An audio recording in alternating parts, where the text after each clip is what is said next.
It feels like influences are kind of taboo for filmmakers, and maybe that's true for any other creative trade, I don't know for sure, but there's this like weird pressure to be entirely original, and you can't have any influence or inspiration from anyone or anything else, which I think is kind of weird. How could we possibly pretend to learn this craft that's over a century old, and there are thousands of people practicing right now, and not talk about the people that are doing it really well? I think we should talk about that more often. When I was a beginner, it was hard to find resources for what kind of content I should be consuming that would develop my taste and make me a better filmmaker. So after 12 years, I've learned what I'm inspired by, what I don't care for, and what I gravitate towards. So today I wanted to talk about that. So let's start with YouTube. And of course, we can't start without talking about the creator that has had the biggest hand in developing my camera nerdiness, and that is, of course, Caleb Pike. I would get home from elementary school or middle school and watch his videos and then experiment with vintage lenses and rigging basically every single day. I think most of my love for the tinkering part of filmmaking was planted here, and still is a huge piece of the pie chart that is my love for filmmaking in general. I've never stopped watching Caleb really, and if you ask me, he's only gotten better and better at what he does. His latest videos have been his most polished, but also the most honest and the most real. I also think he's the best in the business when it comes to a solid talking head shot, another way he's probably influenced my taste. In the same time period, I was also getting into VFX and animation for the first time, so of course I was watching tons of FreddieW and Corridor Digital. Because of those dudes, I learned After Effects and basic compositing, which is a really fun part of the industry to get into.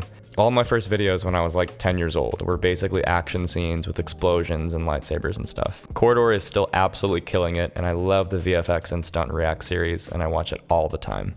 Pulling on the string of camera nerdiness a little further gets us to the channel I watch the most to this day and has probably influenced me in the biggest way, which is of course Gerald Undone. Where Caleb Pike made me want to tinker with rigs and adapters and old lenses, Gerald made me want to learn every possible corner of every sensor I could get my hands on. I over-obsess about readout speeds, dynamic range, and noise in every camera I use, and it's completely Gerald's fault. His unhinged and dry sense of humor is epic, and unless I'm doing a research deep dive on something, his camera reviews are really the only ones I watch because I know I'm going to learn everything I need to learn in one place. His studio tour series is also awesome. On the color grading side, my go-to is always Darren Mostyn. His catalog of videos is huge at this point, and he's an extremely talented colorist and a fantastic teacher that makes everything feel simple, and also has a great voice. Color grading is my favorite part of the production pipeline, and I would attribute most of my knowledge to Darren. Anytime I have a question or I don't know how to use a tool properly in Resolve, the first place I'm going is his channel.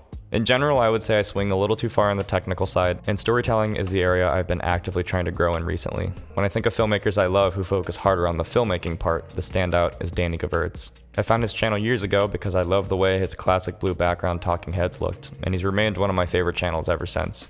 My composition, lighting, and editing knowledge has been heavily influenced by him, but I also admire his heart. It never feels like Danny's trying to sell me something or convince me his camera's better than mine. It just feels like a friend who wants to hang out. He also just wrote, raised the money for, directed, and self-distributed a feature, which is a feat more people should be talking about. Danny's someone who makes me excited about the future of filmmaking. Through Danny's channel, I've also found a huge fondness for Carlo Stigliano.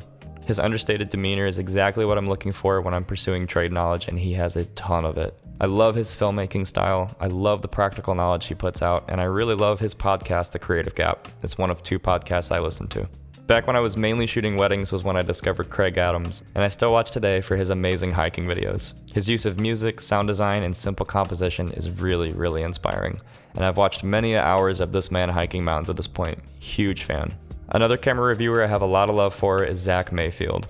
I love how he doesn't just review new cameras, but often looks at old cameras, which I find just as, if not more interesting. Most importantly though, the reason I love Zach so much is because he's able to display his sense of humor so purely in his videos. No one makes me laugh like Zach does. Another creator that's given me a ridiculous amount of value over the years is Christopher Frost. If I need to learn something about a new lens, I'm looking for a Christopher Frost video every single time. He never wastes time, his delivery is kind and gentle, and he's really smart. I've been a subscriber of his for a really long time. My love for the essay format is also something that's been growing recently, which I'm sure Thomas Flight has something to do with. Dude is unbelievably smart and has helped me take a step back and focus on the broad story arc instead of getting lost in the technicalities. Like I said earlier, I can swing way too technical sometimes, and Thomas's videos help me put everything into perspective. Because of him, I pay way more attention to editing cadence, continuity, lighting, emotion, and script. Now, the channel that gives me the most imposter syndrome and also directly responsible for my taste in lenses is Media Division. If I could recommend anyone watch any channel from this list, it would be this one. The videos are epic in scale and make you feel guilty for watching something so good and not paying for it. My favorites are the videos on classic lenses like the Contax Zeiss and Mamiya Secor Cs, but there are tons of really creative, really entertaining, and really helpful pieces in here. If you aren't already, please go and watch this channel. I've also found a lot of love and respect for the incredible Ed Prosser lately.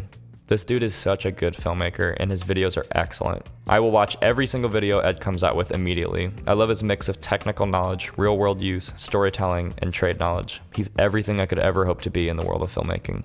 I think those are my biggest standouts, but there's probably dozens more. I mean, Matteo Bertoli is responsible for turning me on to the Leica R's. DSLR Guide has saved me tons of money over the years. I love Eric Floberg, Mark Bone, Cine Dailies, YCImaging. There's so much good stuff out there, but we gotta cap it somewhere. So let's move on to the broader industry. The film that made me want to drop everything and learn all I could about cinematography is Denis Villeneuve's Arrival, which was shot by Bradford Young. I love the use of vintage lenses, the tasteful use of shooting them wide open at the right times, and the more meditative approach to cinematography. I think this is the way movies should be shot, or at least according to my personal taste. Nothing's out of place or weird. It doesn't draw attention to itself, but will also leave you speechless. It's hard to talk about cinematography without talking about Greig Fraser too.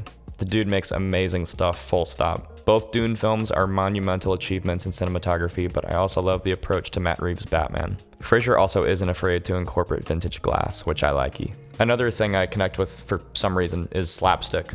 Maybe it's because my parents have really good senses of humor or something, but there just isn't anything funnier than Jim Carrey smacking his head on a desk, Ryan Gosling falling out of a building, Jack Black rolling around the ring, or Rod whiffing a jump on his ramp. That's all I wanted to say. Slapstick's underrated. Another aspect of storytelling that I'm constantly trying to chase is whimsy. Nothing makes me feel warm and fuzzy like a random fantasy world where no one asks any questions, it's just there. Over the Garden Wall does it best. Being constantly bombarded with bizarre things and not expecting an explanation is usually the hallmark of a fantasy genre, but whenever it leaks into anything else, it's always special. Is the unknown real? Where in South America is Paradise Falls? How does the economy of an entire city hinge on a singular chocolate factory? Could I make it to the top of the cliffs of insanity? Could I fly an X-Wing good enough to make it into Blue Squadron? You're not supposed to answer, you're just supposed to use your imagination. When you mix all that together, you get the cultivation of my tastes and influences. And only on my best day could I ever hope to be as funny as Zach Mayfield or have the heart of Danny Gevirtz or the artistry of Bradford Young, but it's a fun thing to strive for. Making this list was really fun because it kind of gives you like an insight into what makes you tick. And it can be really anything. I mean, Max Richter's music makes me want to make videos. Watching Marco Pierre White make Pomodoro makes me want to make videos. And F. Scott Fitzgerald short story makes me want to make videos. There's so much good stuff out there. So go out and collect as much of it as you can and go and make something with it. Put your favorite influences below in the comments because I really want to go through all of them.